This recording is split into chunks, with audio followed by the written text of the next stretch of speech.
दिल्ली की एक भीड़ भरी गली में, जहां चाय की भाप और हॉर्न की आवाजें हवा में घुली रहती हैं, वहीं एक छोटा सा मिट्टी का कारखाना खड़ा था।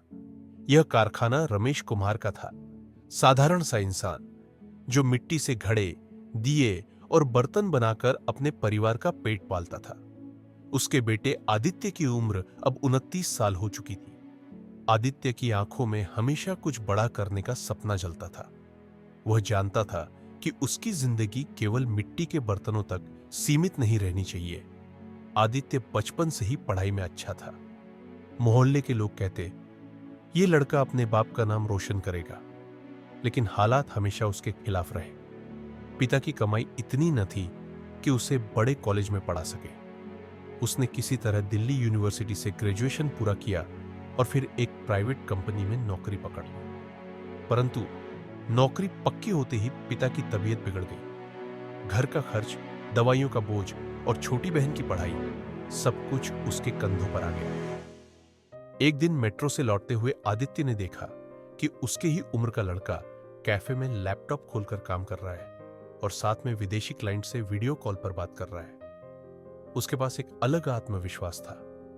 आदित्य के मन में जलन और प्रेरणा दोनों साथ आई। उसने सोचा, अगर वो कर सकता है तो मैं क्यों नहीं। आदित्य के भीतर आवाज गूंजी, तुम्हें नौकरी से ज्यादा चाहिए, तुम्हें अपनी पहचान बनानी होगी। पर जिंदगी इतनी आसान कहां थी। जब भी वह कुछ नया शुरू करने की सोचता, घर का कोई नया संकट खड़ा हो जाता। कभी बहन की फीस, कभी पिता का ऑपरेशन। उसके दोस्त भी मजाक उड़ाते, तेरे जैसे कुम्हार का बेटा क्या बिजनेस करेगा। कई बार उसने सोचा कि सपनों को छोड़ दे और बस नौकरी में टिक जाए, पर उसके भीतर की आग बुझने को तैयार नहीं थी। एक रात जब वह अपने मोहल्ले की गली में चल रहा था, तो उसकी नजर पास के चाय वाले अंकल पर पड़ी। चाय वाले अंकल कभी बड़े बिजनेसमैन थे, लेकिन धोखाधड़ी में सब कुछ खो बैठे थे। फिर भी वो मुस्कान के साथ चाय बेचते थे। अंकल ने कहा, आदित्य बेटा, जिंदगी बार बार गिराएगी, लेकिन असली मजा उठने में है। जो हार मान ले वो मिट्टी में मिल जाता है, लेकिन जो मिट्टी से फिर उठ खड़ा हो वही शेर कहलाता है। ये शब्द आदित्य के दिल में उतर गए। आदित्य ने तय किया कि वह अपना खुद का स्टार्टअप शुरू करेगा। उसके पास पूंजी नहीं थी, लेकिन पिता की मिट्टी से उसे प्रेरणा मिली। उसने सोचा, अगर मैं डिजिटल प्लेटफॉर्म पर मिट्टी की कला और गांव के कारीगरों को जोड़ दूं, तो कुछ बदल सकता हूं। उसने नौकरी के साथ साथ रात को ऑनलाइन सीखना शुरू किया। डिजिटल मार्केटिंग, ई कॉमर्स और बिजनेस मैनेजमेंट। जैसे ही उसने एक छोटी वेबसाइट बनाई, मुश्किलें आ खड़ी हुई। पहले महीने में कोई ऑर्डर नहीं आया। मोहल्ले के लोग हंसने लगे, देखो लैपटॉप वाला कुम्हार।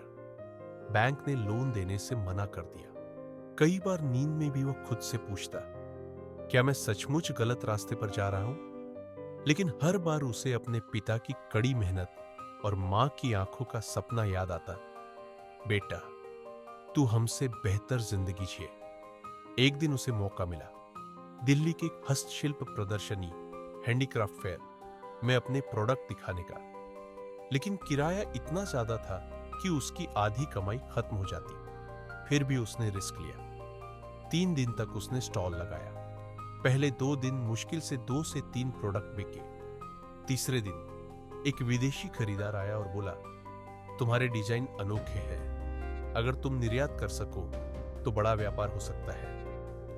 वो दिन आदित्य की जिंदगी का मोड़ था। उसके बाद उसने दिन रात मेहनत की, वेबसाइट पर नए डिजाइन डाले, सोशल मीडिया पर विज्ञापन चलाए और कारीगरों को रोजगार देना शुरू किया। धीरे धीरे उसका ब्रांड दिल्ली से बाहर भी पहचाना जाने लगा। कुछ सालों में उसी मोहल्ले में लोग गर्व से कहते, देखो यही है आदित्य, जिसने हार नहीं मानी। 29 साल का वह लड़का जो कभी अपने सपनों के लिए जूझ रहा था, आज सैकड़ों कारीगरों को रोजगार दे रहा था। उसके पिता अब उसे देखकर कहते, तूने मिट्टी को सोना बना दिया बेटा।